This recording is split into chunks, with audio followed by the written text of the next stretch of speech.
La crampe. Que dit la crampe? Voici 4 histoires et des clés pour s'en sortir. Cette vidéo, évidemment, ne se substitue pas à un suivi médical. Elle est complémentaire. Vous me connaissez, vous savez que j'aime bien chercher la face cachée des symptômes et des maladies, parce que je me dis, et si le symptôme n'était pas à combattre, mais à écouter? Donc voici la première histoire. C'est l'histoire d'une crampe au mollet. C'est l'histoire de Magali. Alors Magali est amoureuse. Elle est très très amoureuse.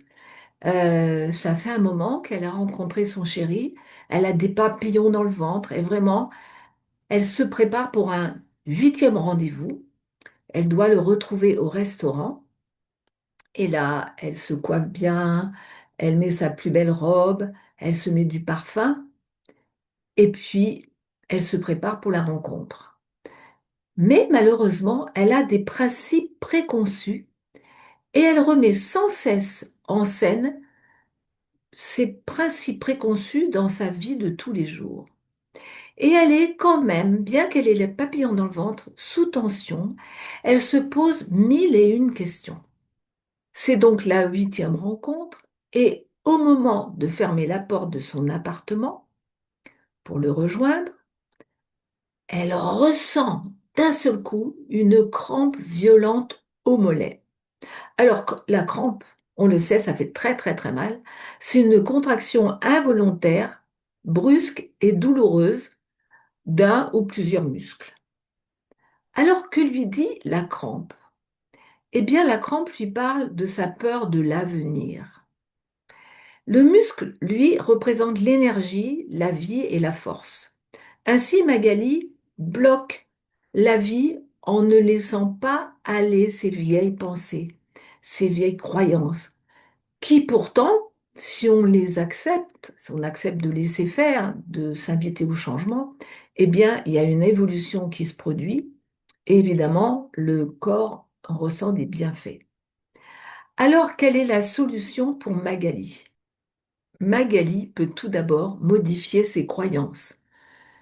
Et puis, elle peut se poser des questions sur certaines croyances qui sont vraiment reliées à ce qu'on appelle un conflit de loyauté, c'est-à-dire que dans la famille, on a toujours pensé comme ça, et par loyauté, l'enfant, même devenu grand, va continuer à garder des croyances qui ne sont pas OK pour la personne, compte tenu de son évolution. Alors, prévenir les somatisations, c'est possible. Je vous offre un e-book, j'en reparlerai tout à l'heure. Vous verrez, et vous pourrez le récupérer à la fin de la vidéo dans la description. Voici la deuxième histoire de crampe. C'est l'histoire d'une crampe à la main. On l'appelle aussi la crampe de l'écrivain. Alors Marilène a écrit un premier livre qui a eu beaucoup, beaucoup de succès. Et forte de cette expérience, elle annonce à son éditeur qu'elle va écrire un nouveau livre. Elle est emballée, elle est enthousiaste, elle a plein d'idées, mais son éditeur, qui lui a une ligne éditoriale à tenir, n'est pas d'accord sur le nouveau thème qu'elle a choisi. Et lui dit, non, vous devez rester sur la ligne éditoriale de cette édition et vous devez écrire sur ce thème-là. Et elle, ça ne lui plaît pas du tout. Alors elle commence à se poser des questions. Elle se dit, mais qu'est-ce que je vais faire? Est-ce que je vais quitter cet éditeur? Il me connaît bien, il est expert. En plus, il m'a fait gagner beaucoup d'argent là avec ce premier livre. Est-ce que je dois lui faire confiance? Et là, elle se dit, bon, allez, je vais lui faire confiance. Je vais me mettre au travail. Je vais écrire ce qu'il me demande. Je vais me laisser inspirer. Elle se décide à prendre la plume. Et à ce moment-là, sa main droite se bloque d'un seul coup. La crampe de l'écrivain. Ses doigts sont bloqués, elle ne peut plus tenir son stylo. Elle arrive à peine à gribouiller quelque chose qu'elle ne peut même pas relire. Et c'est l'horreur. Le message du corps est clair. Elle est droitière et quand on est droitier, la main droite nous sert à donner, alors que la main gauche nous sert à recevoir. Donc là, elle est en difficulté pour donner. Elle n'a pas accepté que son éditeur lui impose de rester sur la ligne éditoriale de son entreprise. Alors, la crampe, c'est d'origine musculaire et ça indique à Marilyn qu'elle refuse que l'éditeur pose son autorité, comme d'ailleurs son père le faisait quand elle était petite. Évidemment, elle en a beaucoup, beaucoup, beaucoup souffert. Alors on pourrait dire que Marilyn se cache derrière un masque, comme si elle cachait sa personnalité. Et en fait, elle a peur du jugement des autres. Ça lui fait une grande tension à l'intérieur du corps, qui s'exprime donc par ce blocage dans sa main droite. Un blocage au niveau du muscle. Alors elle a besoin de quoi? Elle a besoin de faire des ajustements à l'intérieur d'elle-même pour être plus flexible, pour se libérer du passé et de cette histoire avec son père. Est-ce qu'elle peut faire maintenant confiance à cet éditeur? Alors quelle est la solution pour Marilyn? Eh bien, elle peut travailler sur ses peurs. La peur de se soumettre, comme elle le faisait quand elle était petite, la peur d'être rejetée, la peur d'avoir peut-être à oser dire non et faire un autre choix pour aller ailleurs dans une autre maison d'édition, la peur d'être exclue du monde littéraire, la peur de perdre de l'argent aussi.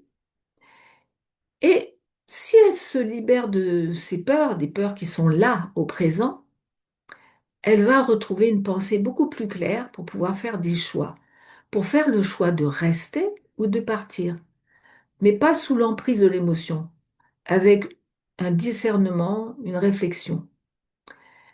Et elle va pouvoir accepter d'être au plus juste avec elle-même au présent, parce que tout se joue au présent. Voici la troisième histoire. Donc, c'est l'histoire d'une crampe à l'estomac. En fait, c'est un mal au ventre, c'est une contraction involontaire, mais violente et spasmodique des muscles gastriques. Françoise a vécu une altercation avec sa collègue au travail. Elles sont dans le même bureau.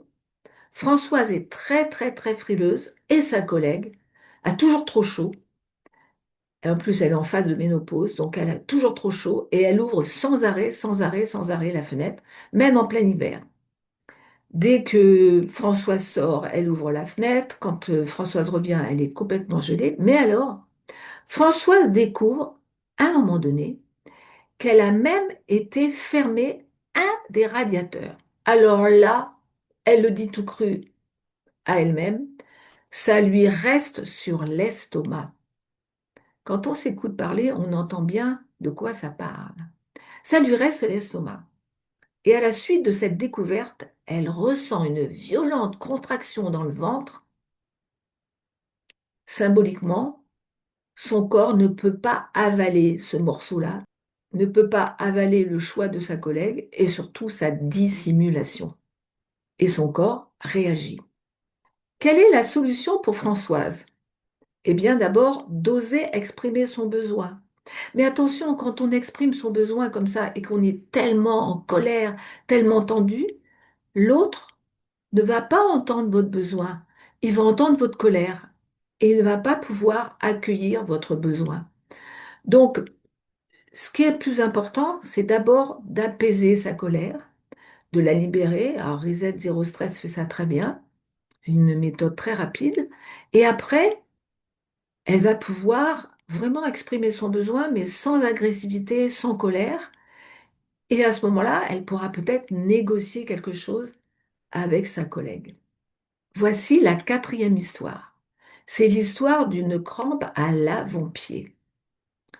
L'avant-pied permet d'avancer, de se propulser, de tenir une posture. Stéphanie a commencé d'importants travaux dans sa maison. Elle doit reprendre un prêt parce qu'en fait, ça lui a coûté beaucoup plus cher que ce qu'elle pensait. Et elle est obligée de reprendre un prêt pour financer la suite de ses travaux. Mais là, elle se sent indécise. Elle se dit, est-ce que c'est une bonne idée? Parce qu'en fait, ça se passe très mal dans son travail. Et là, elle a vraiment l'impression de faire du surplace, de piétiner. Ça se passe très mal à son travail avec son chef de service. Un matin, au moment d'aller prendre son autobus pour se rendre à son travail, une crampe sous l'avant-pied la cloue sur place. Que se passe-t-il avec son chef de service? Quel est le contexte? Elle est en conflit avec lui et craint de perdre son emploi avec une mise à pied. On entend une mise à pied. Elle sent qu'elle ne doit pas se laisser marcher sur les pieds parce que ce qu'elle vit avec lui est très injuste de son point de vue. De plus, son père avait déjà vécu ça. Quand il a construit sa propre maison, lui aussi a eu un problème et il a été licencié, il a été mis à pied et il n'a pas pu finir les travaux comme il le voulait. On voit souvent que dans les histoires familiales, des choses se répètent de façon inconsciente, à notre insu, pour pouvoir libérer le clan familial quand nous-mêmes, on va pouvoir prendre en compte la partie émotionnelle et non consciente. Quelle est la solution pour Stéphanie? Elle peut faire appel à un médiateur si besoin, pour essayer de voir comment gérer le conflit au mieux sans perdant ni gagnant. Elle peut faire aussi un choix conscient de se libérer du passé. Je ne peux pas changer le passé, je peux juste m'adapter et changer mon interprétation des événements, notamment ici par rapport à l'histoire avec son père.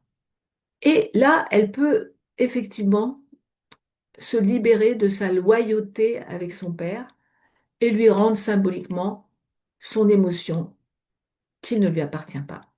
Attention, certaines crampes peuvent être le signe précurseur de certaines pathologies graves. Donc, consultez un médecin si ça se reproduit. Ne laissez pas traîner. Et je vous ai promis de vous offrir un e-book pour prévenir les somatisations. Ça s'appelle Comment arrêter de somatiser. Je vous ai écrit 10 questions à se poser et 10 exercices flash pour avancer vers le mieux-être. Vous trouverez le lien dans la description. Oh, dis donc, Annelle, ce matin, tu n'as pas l'air en forme. C'est ça. Hier, j'ai décidé de dire oui à tout. Et mon corps, il disait non, non. Et alors, aïe, qu'est-ce qui s'est passé? Trop tard.